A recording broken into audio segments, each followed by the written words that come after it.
Good morning students. इस lecture में हम बात करेंगे प्रोफेशनल एथिक्स के बारे में। तो आप क्या समझते हैं प्रोफेशनल एथिक्स से? मतलब आप जहाँ भी काम कर रहे हैं, जिस भी प्रोफेशन के अंदर है, उसके अंदर दो चीज़ें इंपॉर्टेंट है। पहला आपकी स्किल्स, दूसरा उसके अंदर आपके एथिक्स, आपके संस्कार। ठीक है, तो मतलब यहाँ पर प्रोफेशनल एथिक्स का मतलब ये हो गया कि आप प्रोफेशनल एबिलिटी डेवलप करें, लेकिन किसके साथ? आपके एथिकल ह्यूमन कंडक्ट के साथ। ठीक है, अब हम बात करते हैं यहाँ पर कि एथिकल ह्यूमन कंडक्ट जो होता है वो होता क्या है? वो फाउंडेशन होता है और वो सिस्टमेटिक डेवलपमेंट होता है किसी चीज़ का? Ethical competence in the profession is a significant domain of human activity targeted towards participating in the larger order which includes the society and nature around. ठीक है, तो यहाँ बात करने जा रहे हैं हम यहाँ पर डोमेन्स के बारे में बात कर रहे हैं। तो यहाँ पर एक डोमेन बताया गया है, one important domain happens to be the form of production and production related activities. मतलब एक इंपॉर्टेंट डोमेन होता है, वो कब पैदा होता है?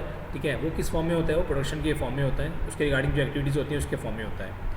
ठीक है, every one has to interact other human beings as well as the living and non living entities of rest of the nature through professional education one acquire this specific skills and knowledge in order to make this contribution in the larger order.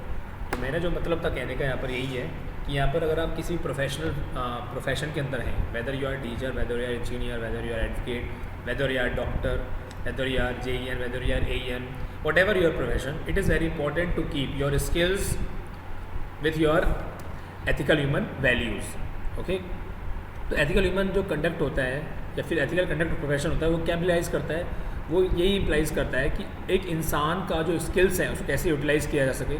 ठीक है, उसके human goals हैं उसको कैसे fulfil किया जा सके। ठीक है, फिर हम बात करते हैं यहाँ पर प्रोफेशनल एथिक्स में be defined as a form of applied ethics that examines ethical principles and moral और ethical problem that arise in a business environment. ठीक है, मतलब प्रोफेशनल जो एथिक्स होता है वो डिफाइन किस तरीके से होता है? वो इसके डिफाइन किया जाता है कि उसको फॉर्म किया जा सके किस में? अप्लाइड एथिक्स के रिगार्डिंग और एथिकल प्रिंसिपल्स के regarding. Professional ethics concern the moral issues that arise because of the specialist knowledge that professionals attain and how the use of this knowledge should be governed when providing a service of the public. However, to be able to achieve this, it is essential to develop the value competence or the ethical competence. तो यहाँ बात की गई है दो competence की. First is your ethical competence, second is your value competence. So it is very important to keep ethical as well as value competence in the human beings with the your requisite skills or required skills. तो पूरे paragraph के अंदर यही बताया गया है कि आपको जिस भी आप एनवायरनमेंट के अंदर है, जिस भी आप प्रोफेशन के अंदर हैं, उसके अंदर आपको अपनी वैल्यूज़ और आपकी जो स्किल्स हैं उन दोनों को साथ में ही रखना है, तभी आप उस प्रोफेशन में सक्सेसफुल हो पाएंगे। फिर हम बात करते हैं कि प्रोफेशन को जो बताया गया है in the light of comprehensive human goals. कोई प्रोफेशन है वो एक चैनल होता है इस चीज़ का पार्टिसिपेशन का, किसके द्वारा? ह्यूमन बींग्स के द्वारा। ठीक है, उसके अंदर उसको क्या परस्यू करना होता है? अपने ह्यूमन गोल्स को क्या करना होता है? परस्यू करना होता है। ठीक है, एक इंसान ऐसा है कि जो अर्निंग करता है, ठीक है, अर्निंग करने के बाद वो अपनी फैमिली के लिए पैसे दे रहा है, तो वो अपनी फैमिली की जीविका को चला रहा है। उसके साथ साथ उसकी फैमिली की जीवन चल रही है, तो सोसाइटी के अंदर उसका नाम है।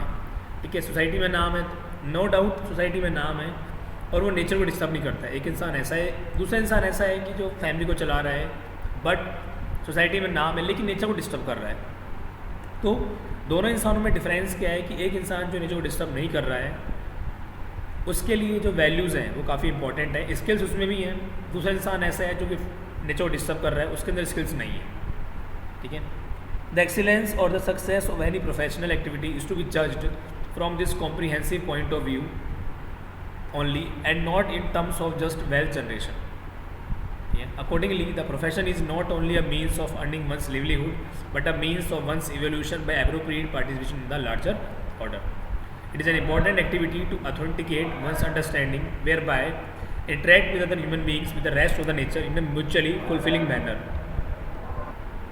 So it is very important activity to authenticate one's understanding whereby interact with other human beings and with the rest of nature in a mutually fulfilling manner.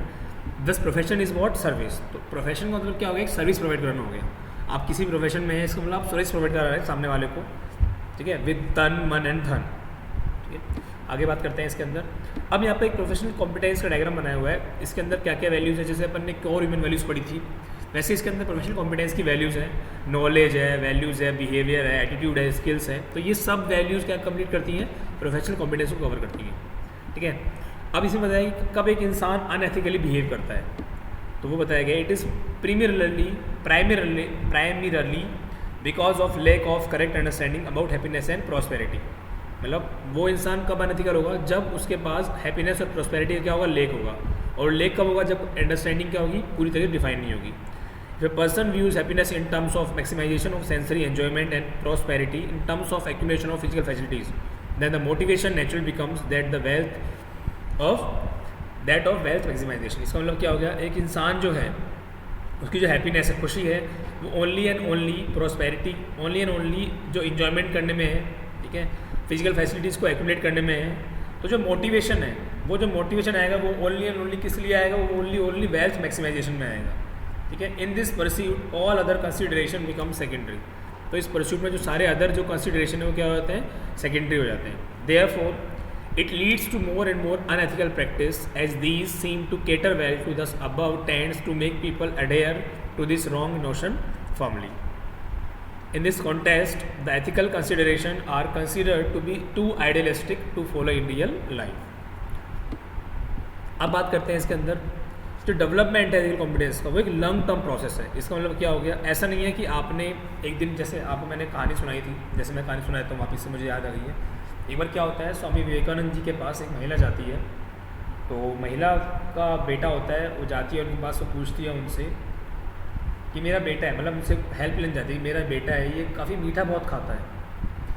तो स्वामी विवेकानंद जी उसको बोलते हैं कि आप एक काम कीजिए, आप 1 महीने बाद आइए।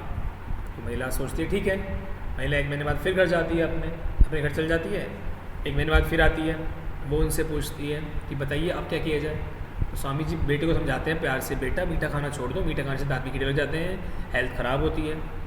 महिला सोचती है और पूछती है स्वामी जी ये बात तो आप 1 महीने पहले बोलते थे, ठीक है। तो स्वामी जी बोलते हैं उस टाइम मैं इस बोलने का हकदार नहीं था, क्योंकि उस टाइम मैं भी मीठे का बहुत शौकीन था। तो बेसिकली यहाँ पे क्या, इस स्टोरी से क्या मोरल मिली आपको, कि आपके जीवन के अंदर अगर आपको एथिक्स इंप्रूव करना है या वैल्यूज़ लानी है, तो उसके लिए आपको सबसे पहले अपने आप से स्टार्ट करना होगा। सामने वाले के अंदर एथिक्स डालने से पहले आपको अपने आप से स्टार्ट करना होगा, जो कि एथिक्स लाई जाएगी। उसमें वही बताया गया है। अगले लेक्चर के अंदर हम बात करेंगे कुछ आपकी कॉम्पिटेंस हैं प्रोफेशनल एथिक्स के अंदर, वो क्या क्या हैं, ठीक है। तो इस लेक्चर में केवल आपको ये बताया गया कि आप जहाँ पर भी वर्किंग है, जिस भी वर्क प्लेस में काम कर रहे हैं, तो उसमें स्किल्स का होना काफ़ी इंपॉर्टेंट है। साथ में आपका बिहेवियर बहुत इंपॉर्टेंट रखता है। एथिक्स का होना काफ़ी इंपॉर्टेंट है, क्योंकि आप मान लो किसी टीम को लीड कर रहे हैं, उस no doubt you have a good skills, you have good knowledge, but you have a bad attitude. So when you show your skills or your knowledge, but if you show your bad attitude, that bad attitude will affect in your project and in your team, ठीक है। Next lecture में मिलते हैं, उस lecture में हम पढ़ेंगे regarding competence in professional ethics के बारे में। तो तब तक के लिए टेक केयर, बाय बाय।